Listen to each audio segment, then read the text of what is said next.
the Divorced Girl Smiling Podcast with your host, Jackie Pilosoff. No one should have to go through a divorce feeling alone and isolated. The Divorced Girl Smiling Podcast is a production of Divorced Girl Smiling, where every show is 30 minutes aimed to empower you, help you feel validated and understood, and connect you with some of the best divorce professionals in the industry. So grab a cup of coffee or a glass of wine and start smiling as you join us right now for the Divorced Girl Smiling Podcast. Heard everywhere podcasts can be found and always at divorcedgirlsmiling.com. Before we get started, I want to tell you about two Divorced Girl Smiling trusted professionals who I think are amazing. The first one is Karen Shalhoub and Catherine Shanahan. These two women are on a mission to change the way people get divorced. They built their company, My Divorce Solution, which is a divorce preparation platform to help you get divorced in so much less time, spending so much less money, and being so much less frustrated. I'm telling you, I love My Divorce Solution. What it does is it doesn't take the place of your divorce attorneys. You still get a divorce attorney, but it speeds up the process so much that you're saving so much time and tens of thousands of dollars. Basically, you work with Catherine and Karen and they gather your financials with you and they come up with a divorce financial portrait, which you can then take to your divorce lawyer or mediator. And then you can have all these scenarios and figure out what's fair in the divorce. I'm telling you, I'm so excited about My Divorce Solution. It's a wonderful, wonderful tool. If you want to learn more, go to mydivorcesolution.com. I also want to tell you about a wonderful divorce attorney named Ardenae Fox, and Ardenae is the founder of Fox Law Group in Arizona. I so trust Ardenae. She's been a divorce attorney since 2015. She practices divorce, juvenile, and adoption law, and she formerly served as an assistant attorney general representing the Arizona Department of Child Safety in dependency, guardianship, termination of parental rights, and adoption matters. Ardenae is so wonderful, so trustworthy, really dedicated to helping people through divorce. If you want to learn more, go to foxlawgroupaz.com. You can find both Ardenae and My Divorce Solution in the Trusted Professional section of Divorced Girl Smiling.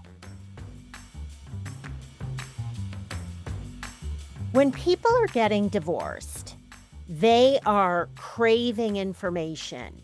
They are craving knowledge. They want their questions answered.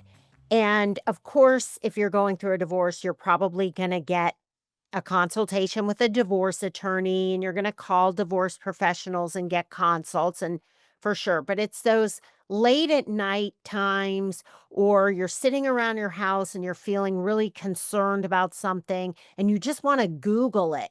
And Googling about divorce is huge. So today we are going to talk about 10 things people getting divorced frequently search on Google. This was not my idea. This was my guest's idea. My guest is Hirsch Sermon. He's an MBA, a CPA, a certified divorce financial analyst, and Hirsch is a financial divorce coach, and he's been doing it for several years, and he found out what people are searching frequently, and we're going to talk about it and address it. Hi, Hirsch. Hey, how are you, Jackie? Great. What a great idea, too. So people don't have to Google. They can just listen to this podcast and we're going to answer their questions. Sounds good. Okay. I want to tell everybody to give you some context about Hirsch before we get into the conversation. Hirsch is a financial divorce coach. What does that mean? He's not a financial advisor who you send him money and he invests it for you. That's not what he does. He will work with you from the beginning of your divorce, even if you're considering getting divorced, and kind of hold your hand in a financial way all the way through your divorce in making decisions like, should I keep the house? How do I do my taxes this year? What else, Hirsch? If there's forensic work, I like to do a values-based approach. So identifying what your values are, which sometimes you've forgotten a little bit when you've been married for a while. As I said, forensic work, there's a lot of paperwork. that you've got to get through, the financial affidavits, things like that, generally covering everything except for the money management and business valuations. And he can direct you to a good financial advisor, if you're his client. And so what's so nice is if you're somebody who doesn't want to go through this alone in a financial sense, Hirsch is the person to hire. Okay, so the 10 things people getting divorced search frequently. Now, these aren't in any particular order, so we're going to try to get through the 10. We'll see if we can, but we'll do the best we can. But they're in no particular order. But the first one is how to tell your kids about divorce. This is searched a lot. How to tell the kids about the divorce. Wow, that's like gut wrenching. You're sitting there and you're all worried and you're like, how do I tell my kids? It is. There's no question that, your kids, the goal is to build a safety net that they always have, to support them, to see you, both the parents, as people they can always go to. And the bottom line, in my opinion, is kids come first. The partnership of the marriage might not have worked out, and that happens, and very often is okay that it doesn't. But you always have to make sure the kids are loved and safe and a priority, and know they are a priority. So I want to tell everybody both Hirsch and I are divorced. Well, everyone knew I was, but Hirsch is a divorced dad. So we both had to tell our kids about the divorce. So we went through this. And for me, my kids were only 3 and 5. So they didn't really fully understand. But Hirsch, how did you tell your kids about the divorce? It was actually very interesting because while we were speaking to them, my youngest, he was 8 at the time, and he said, "Can I speak to you, Dad?" kind of thing. And I said, "Yeah." And he walked me out the room and he said, and I think, again, we've got to know our kids and we've got to, anticipate a little bit how they might react, what they might ask. And he said to me, "What does that mean for me?" Or, basically, like, as your kid, you and mommy are getting divorced. Like, what does that mean for me? And I said to him, mommy and I are getting divorced, but you will always be my kid and you will always be mommy's kid. And that we will never be divorced over because we both love you. But again, the insight from him was very different to what an adult might think, right? Or understand automatically. And so I think anticipating a little bit what fear might come up or what they might say or how they might react, you do need to put some thought into it. You can't just kind of sit down and say, "Oh, we have something to tell you." I do think you need to plan it out and think it out more. I love what you just said. It's all about the kids. So I think the best advice that Hirsch gave, and I totally agree, is make it all about them. Honey, your dad and I are getting divorced. We're very sad about it. We're heartbroken, but here's what that means for you. Nothing's going to change in this regard, and this regard. And really, if you go to divorcegirlsmiling.com, there's so many articles on how to tell your kids about divorce. The other thing people say is have a plan before you tell the kids. Like, I know it's really hard, but don't tell the kids and then start the process. Maybe figure out what the living situation is going to be, what the custody schedule is going to be before you tell them, because you don't want to tell your kids we're getting divorced and then have them say, "Well, what does that mean? Where are we going to live?" Well, we don't know yet. We're still trying Right. to figure that out. If you can say, "Well, we discussed it and mommy's going to stay in the house," or "We discussed it and we're going to stay in the same neighborhood. We might be moving to a different house. We're not sure yet, but we're going to be in the same neighborhood. You're going to go to the same school. You're going to have the same friends." Because those are really the biggest things I think that kids feel when they hear divorce. I think that's part of the feeling safe for sure. And one thing, I was the one that moved out of the marital home. The one thing I did that I think helped my kids, kids, especially if they're younger, they told all the time, "This is what's going to happen. You're going to go do this, go clean your room, go do your homework, whatever it is." I said to them, "You're going to choose how we decorate your room in the new home." And it gave them a little bit of power in an area where really they are so out of power and have no control it gave them a little bit of control and something to hold on to. Oh, I love that. Okay, let's move on to the next one. This is something people Google a lot. Financial recovery after divorce. So why would somebody Google that? Because they're thinking, I'm going to be poor. I'm going to have so much less money. This is your area, Hirsch. Yeah. I think there's a couple things in this. One of them is there is a scarcity mentality, especially if you are the one that was not earning the money, because so often they don't understand what's going to happen, right? So, am I going to have enough to live on? Am I even going to get child support and, what was called alimony, now maintenance? So, I think automatically there's a fear because we've always lived off his or her paycheck. And now what am I going to do? And your life can become very different. Um, are you going to have to go back to work? Very often, maybe that's the case. What are you going to do? Are you skilled? Do you need some time to kind of ramp up your skill set? Those are all things that come into play when you're negotiating on the financial side. The other piece that comes in is, and I'm sure we'll talk about this, is the home. Can I even afford the home? What is it? I actually spend usually about an hour, a whole session, sometimes more, just on the home. I think Okay, well, that's that was another one of these yeah. things people Google. Who gets the house in divorce? So let's tie those two in together. Absolutely. So a lot of people come in and they kind of have the opinion, if I can say, or the thought, the perception that, oh, we're just going to split everything down the middle. And I say, are you going to live on the left or the right side of the house? Because you can't split the house down the middle unless it's a 2-unit house kind of thing. So that brings a little reality. Oh, well, what happens in those cases? So if one spouse keeps the house, they have to really buy out the equity of the other um, spouse. So make it easy. There's $200,000 of equity. Effectively, you both get 100,000 if you sell that house. Well, if one keeps it, they have to buy the other one's equity, so to speak. So that can come in various ways. I can buy you out over time, not a common way. I can get more of the other assets, whether it's retirement or investments or whatever it might be. I actually have a client right now. It's a very expensive home. They trading the home for, they've got a bunch of rentals. Well, they took the equity on both sides. It's not exact, but it basically covers the 3 rentals they're getting, covers the buyout that they would have had if the equity was being sold. But there's so many considerations with the house that I just want to run through quickly.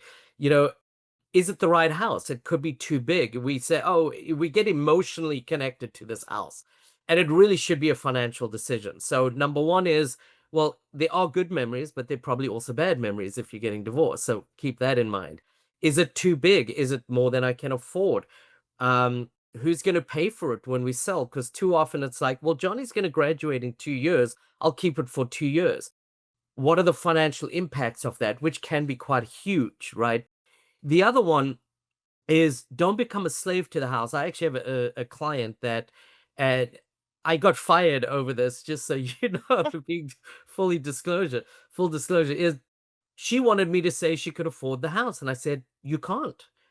You're going to become a slave to the house financially. You're going to have no other life. And she literally wanted the house so badly, the emotional connection. And I think she made the wrong decision to this day. I mean, Well, she good for bought the you, house. Hirsch, for holding your ground because you have to give people the professional advice they might not want to hear sometimes. So Right. I'm sure she probably looks back after the divorce and realizes how emotional. Okay, we are so over the break. So we're going to take a short break. And when we come back, I want to tell you a little bit about what you can do if you're Googling financial recovery after divorce and who gets the house on the divorce. And then we're going to go over some more things that people Google when they're getting divorced. You're listening to the Divorced Girl Smiling podcast. My name is Jackie Pilosoff. I'm your host. I'm here with Hirsch Sermon, who is a financial divorce coach. We will be right back. Did you know that 52 million American adults currently own some form of cryptocurrency? That number includes so many divorcing couples whose divorce attorneys are not trained to do valuations of these currencies. Furthermore, they don't know how to find these assets, which are often hidden in a divorce. Ryan Settle recognized this gap in the divorce industry and started his company, Block Squared Forensics, which is the only blockchain and cryptocurrency auditing firm dedicated exclusively to family law. I'm so excited about this because there's such a need for this. So Ryan can work with people getting divorced. He can also work with any divorce professionals who can hire him to help them with their case. If you want to learn more, go to blocksquaredforensics.com. And you can also find Ryan in the trusted professional section of Divorced Girl Smiling. I also want to tell you about a wonderful mortgage lender named Phil Legelia. Phil is a senior vice president for North Shore Trust and Savings. He's been a mortgage lender for over 30 years. I met him 5 years ago, and I have to say, from the minute I started talking to Phil, I respected him, admired him, and just adored him. He's one of the most personable people I know. He's really, really good at what he does, and he can help you if you're going through a divorce. Buy a home, refinance your home. He's great. If you want to learn more, you can find Phil at myoakleaf.com/connect-with-Phil. And you can also find Phil in the trusted professional section of Divorced Girl Smiling. Welcome back to the Divorced Girl Smiling podcast. My name is Jackie Pilosoff, and I'm your host. Are you Googling a lot of things during your divorce? Well, today we're talking about 10 things that people Google when they're going through a divorce. My guest is Hirsch Sermon, financial divorce coach. Hirsch is a CPA. He's a CDFA, certified divorce financial analyst. His website is lifecycle.financial. And Hirsch is great if you want him to hold your hand in a financial way through the entire divorce, answering so many of your questions. So what I wanted to say is if you are Googling financial recovery after divorce or who gets the house in the divorce, I would say my advice is call Hirsch. Okay, because this is not a question that can be answered through Google. You can't just Google it and expect to have the answer. Hirsch said he spent an hour having the conversation. I'm sure, Hirsch, you would have loved to tell that woman you can keep the house, and there's a lot of people that you do tell you can keep the house. But he will ask you other questions and help you gather your financial documents and help you with a financial plan so you can see if you can keep the house. You might decide later you don't even want it, but let's see if you can afford to keep it so that you can say, okay, I'll make that decision later. If you know right now that you can't afford to keep the house, then that's easy. You got that checked off the list. So this takes time. I would also recommend going and having a consultation with a financial advisor, somebody who's an investment advisor, a wealth management advisor, and have a full financial plan done. Do you do that, Hirsch? I used to in the past. I managed money for about 6 years. I know the language. I know what to look for. I don't actually manage the money, though. I've got great referrals in your trusted advisors. There's some wonderful referrals also that they can look at as well. And while you were speaking, I was just thinking there's two things really about searching, right? Number one is I think divorce is a very specific and personal journey that you're going through. You live in a neighborhood, everyone looks the same, so to speak, right? But your divorce is different to your neighbor's divorce. There are different priorities. So please keep that in mind. It's wonderful to look at what is out there and then put it in your kind of circle and your situation. The other thing that you need to keep in mind is look at what other people are searching for because you want to make sure you're not missing anything. It's sometimes hard when you're emotional, going through a difficult time or process that's challenging. You do want to know what am I missing sometimes. The other thing I just want to say is be creative when you go through this.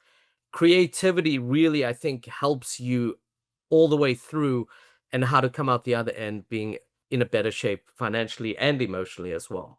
Love the advice. Now, I want to tell my listeners I got divorced in 2008. There was no Divorce Girl Smiling. There wasn't half of what was. I don't even know if I Googled anything yet back then. What I will say is if I was getting divorced today, I would go to Divorce Girl Smiling. I would look at the trusted divorce professional section. I have 75 divorce professionals there. And I would sort of shop and I would look around and say, okay, I'm going to have, and by the way, all the consults are free except for divorce attorneys charge for consults. But I would say, okay, I'm going to have a consult with a divorce coach, a mortgage lender, CDLP, a certified divorce real estate expert, Hirsch, financial divorce coach, therapist. I would just go through the list. It doesn't cost you anything. And what you're doing is instead of just Googling a specific question in these consults, you're going to start learning more about what you need in your divorce, how to get the best outcome, what you want, your strategy, your game plan. And it's really like taking a course. So I can't stress enough the importance of talking to a lot of different professionals to get information. All right, next one is sign. This is what people Google. I thought this was interesting. We're really shifting gears here. Signs your ex wants you back. so, so maybe people are Googling this because they're thinking, am I reading into it? But the other day he seemed pretty nice. Maybe we could just work this out and we don't have to go through this whole nightmare. Hirsch, did you ever go through that? I personally did not. I've had several clients that I've had discussions around that with. And yeah, I think you got to put it in perspective. Is this really how that person has shown you who they are over the last, I don't know, 10, 20, sometimes 30 years, right? You really got to, and it's hard because I get it. I mean, I got divorced, I got lonely, I started second guessing myself at times.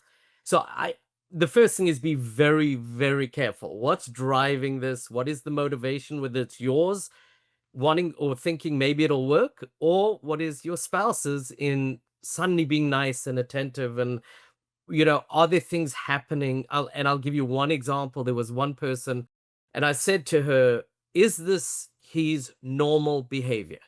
Is this what you've seen?" And she said, until about 3 weeks ago when it all started, I thought he was a complete narcissist. The last time I saw this was about 25 years ago when we started dating. And then she said, "Is he just starting the cycle again?" So he was trying to get back with her? Whether he was manipulating her for getting a better outcome, or whether he was trying to get back to her and then control her again, we don't know because she stopped it.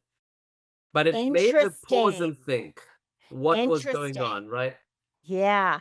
Well, I think that everybody goes through that.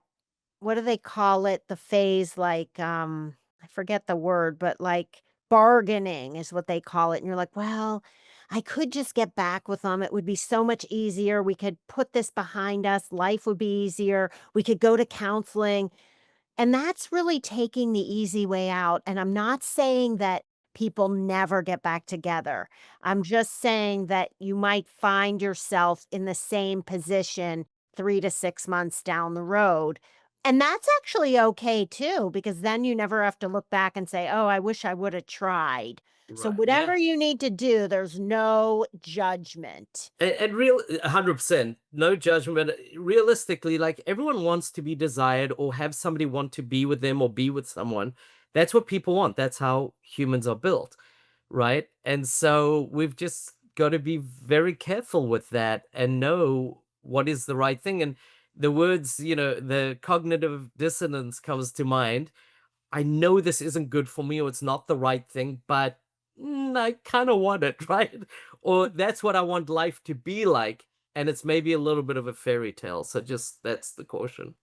Absolutely. And we know it's hard, but Yeah. sometimes you have to go through the really hard times to get to the better place. Not sometimes, all the time in Yeah. divorce. Okay, next one that they search is single parent success stories. Now, I could see somebody Googling this because they're terrified to be a single parent. I mean, Hirsch, we were both single parents, and I don't mean that our spouses weren't in the picture, but we had our own homes, living with our kids, sharing custody, but living with our kids. That is hard. It is, and if you take the largest demographic getting divorced now, are what they call gray divorce, 50 and over, right? If you think about the generation in their 50s, 60s, and I've got clients in my 70s, that the dynamic was you went to college, you got married, you never really had a single life, right? And all of a sudden, after now I'm 55, 65 years old, I've got to be by myself. How do I do that? And that in itself can be quite daunting. Terrifying. Absolutely. I wrote an article called "How to Be Alone After Divorce and Actually Enjoy It," and it's one of the most read articles on Divorce Girl Smiling I'm not because, surprised. yeah, people are terrified. What would you say to somebody who is just so terrified of being alone? So that comes back to the values-based approach. If you can really work through and understand, well, this is what brings me joy. It hasn't in a long time, maybe because I gave myself into the coupleship, the kids, and the family. But really identifying what makes you happy, what brings you joy, what is fulfilling to you. Those are the kind of things you want to include in your life. Some of them can be very expensive. I take the, top cruise for a week, whatever.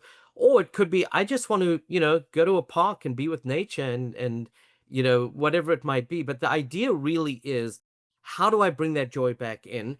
And that's what if you focus on what's fulfilling and meaningful, you're going to be much less scared of that singleness because you know what's going to bring you that joy. And that's what you put in your life. Now, that might at some point bring a significant other in to enhance it more, but it's not necessarily the way that you want to start. And you don't want to rush into another significant other before you've really done the work and you've recovered them from what you've gone through now. Okay, I have 2 tips for people who are afraid to be alone that I can think of offhand. I have tons of tips, but number 1 is if you are living alone, that doesn't mean you're gonna be lonely. There's people who are married with 5 kids who feel very lonely, and there's people who live alone that don't feel lonely ever. The people who don't feel lonely ever are the people who do 2 things. First, they make plans and they see people every day. That might mean for 1 hour, 15 minutes. But if you go and take a walk with your girlfriend and go out for coffee and your kids are with your ex, and that's all you do on a Saturday, at least you've done something. You've gone out, you've had the coffee, you've interacted with people, you've been in public. You will go home and you won't feel lonely, but if you sit at home all day and don't see anyone, that's when you can get depressed and lonely. The other thing is learning how to be alone and be happy comes from loving yourself. If you don't want to spend time alone, you might not like yourself so much. If you feel great about yourself and you feel confident and you like yourself, then you might like being with yourself.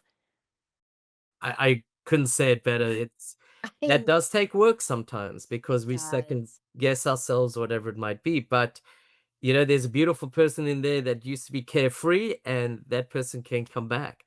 So Well, Hirsch, you wrote this wonderful article called Seeing the Bright Side of Divorce or something like that. It's on Divorce Girl Smiling. It's called Looking at the Bright Side of I Divorce. believe so. That was a very good article, too. So, with that said, we're out of time. Hirsch, thank you so much for being on the show. I really loved this conversation. It's always a pleasure. It's always a pleasure to be with you.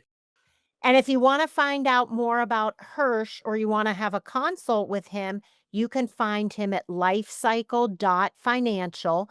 You can also find Hirsch in the trusted professionals section of Divorced Girl Smiling, divorcedgirlsmiling.com under financial divorce coaches.